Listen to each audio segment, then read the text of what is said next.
m'appelle Zalika, je suis malienne, je viens du Mali donc. Et puis ça fait genre 3 ans que je suis au Canada. Avant, je savais pas ça veut dire quoi un réfugié. Et puis en continuant que je commençais l'école, j'ai compris c'est quoi un réfugié. Un réfugié, c'est des gens, des immigrants qui quittent leur pays pour des problèmes. Mon enfance au Mali, c'était pas super. Avant que j'étais jeune, j'ai pas des amis. J'ai grandi dans la nature. Et aller plutôt dans la forêt où il y a des garçons qu'on peut voir des fleurs, tout ça. J'aime trop ce genre de choses. La nature est comme un ami pour moi. Parce que j'aime trop regarder le coucher de soleil, des oiseaux autour. C'est la chose que j'aime plus. C'est un peu difficile. Mais avec la nature et puis ma famille autour de moi, c'était pas trop difficile. Dans notre pays, je suis pas allée à l'école. Parce que même si t'es allé à l'école, ça sert à rien. Même si t'es rendu à secondaire ou quelque chose, on te ramène de rien. Même si t'es intelligent, on te ramène de rien. Je commençais l'école, le français, c'était dur à apprendre, tout ça. Le français, c'était trop dur.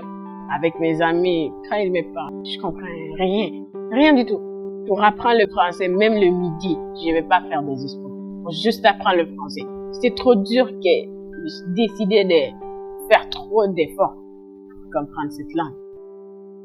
Mais la chose que je déteste le plus au monde, c'est le racisme entre les gens. C'est la chose que je déteste le plus au monde. J'avais vécu des racistes dans cette école. Pendant la semaine multiculturelle qui vient de passer là. Il y a un ami qu'on a demandé qu'on prenne des photos. On est 3. Tu vois, la fille, elle est blonde. Et puis c'est là qu'elle a pris la photo. Elle m'a sorti la photo, genre. Elle a pris juste pour les deux. Moi, c'est comme si elle m'a banni de la photo, là. Je rêve bien d'être un docteur un jour. De tous les gens. Peu importe quoi la couleur de peau. Je m'en bats. J'ai tellement. J'ai besoin de la façon que vous êtes. Je voulais être un docteur pour ça. Et puis mes parents m'encouragent dedans. Et il y a des enseignants qui m'encouragent là-dedans. Donc, je suis trop contente. Je les remercie infiniment. Je sais même pas comment les remercier de ce qu'ils font pour moi.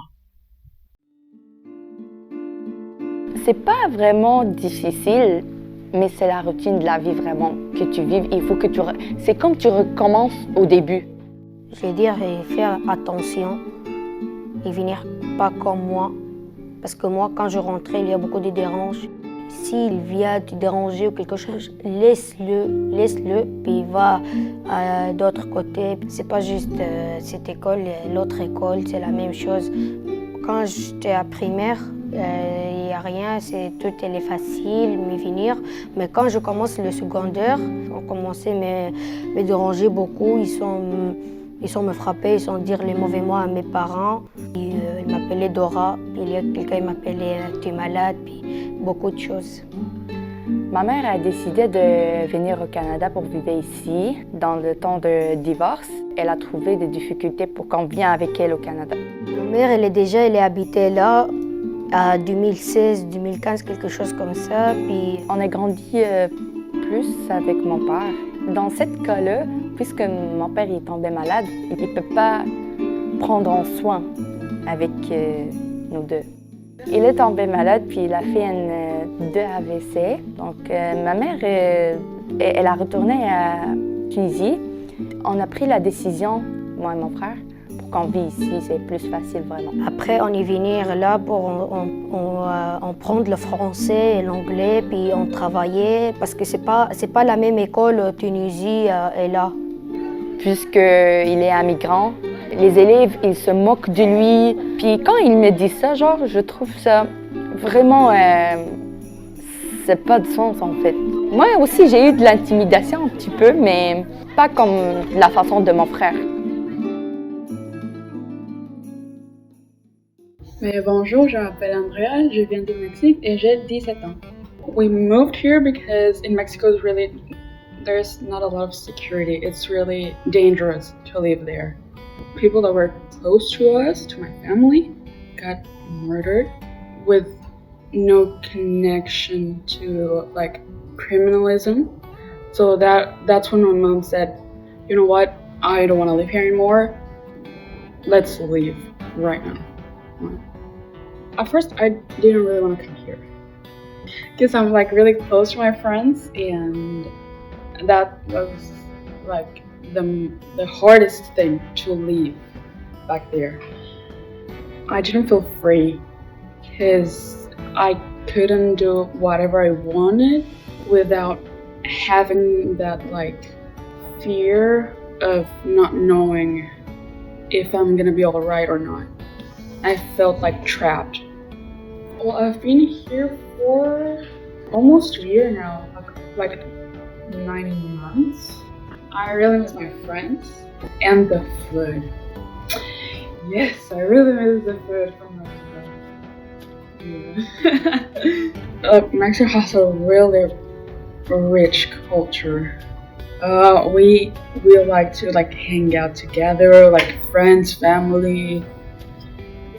That's really like what represents us. Right now, I'm more independent. I can do more stuff by myself. There's more security in here. I can be walking around with confidence, and that's something that in Mexico I could not do back there. Est-ce que vous pouvez se présenter? Je m'appelle Caroline Dawson.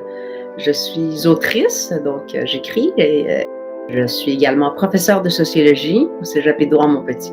Je suis née au Chili, je suis arrivée à Montréal en 1986. Je suis née sous une dictature et quand je suis arrivée à Montréal, on était encore dans une dictature. Donc, c'est la seule chose que j'ai connue, de la torture ou ce genre de choses-là. On n'en entendait pas beaucoup, pas vraiment parler. Et donc, j'ai eu une enfance heureuse, hein. Pauvre, mais heureuse au Chili. Mais mon père est un syndicaliste, il était très à gauche, et donc pour lui, c'était dangereux. Je me souviens du moment où mes parents m'ont dit qu'on partait, donc il dit dans quelques jours, on part du Chili puis on s'en va au Canada. Ils nous ont pas annoncé ça 4 mois à l'avance, hein. C'était secret, donc ils nous ont annoncé ça quelques jours avant. Le départ a été très difficile pour moi. C'était Noël, donc j'avais peur que le Père Noël ne vienne pas dans l'avion. Je croyais encore au Père Noël. Je me disais, il ne nous trouvera pas, on est dans un avion. Des angoisses d'enfants, mais qui traduisent d'autres choses. Tu sais, le fait que le Père Noël ne vienne pas, c'est aussi ma normalité, ou ce que je vis d'habitude, tout d'un coup, c'est fini. Et c'est ça que je pense que j'exprimais. C'est difficile, tu sais, on arrive dans une classe, on ne comprend rien. C'est comme s'il y avait une course, puis on partait, 200 mètres en arrière, c'est un peu ça. C'est difficile parce qu'on a tout à rattraper, on a tous les codes à apprendre, tout ce qu'ils ont appris de quand ils étaient bébés. T'sais. Et en plus la langue, et en plus la culture, et tout ça avec des parents qui mettent une certaine pression sur les enfants, je pense, parce que même s'ils ne le disent pas, les enfants sentent qu'ils pensent qu'on n'a pas immigré pour rien.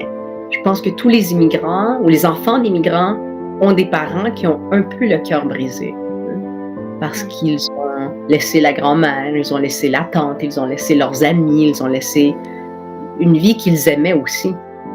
Peu à peu, les enfants deviennent des Québécois. Et peu à peu, ils vont intégrer les codes, ils vont intégrer la culture, la langue. Et les parents, eux, ne deviendront pas des Québécois la plupart du temps. C'est normal. Le livre commence quand on lui dit « tu vas déménager au Canada ».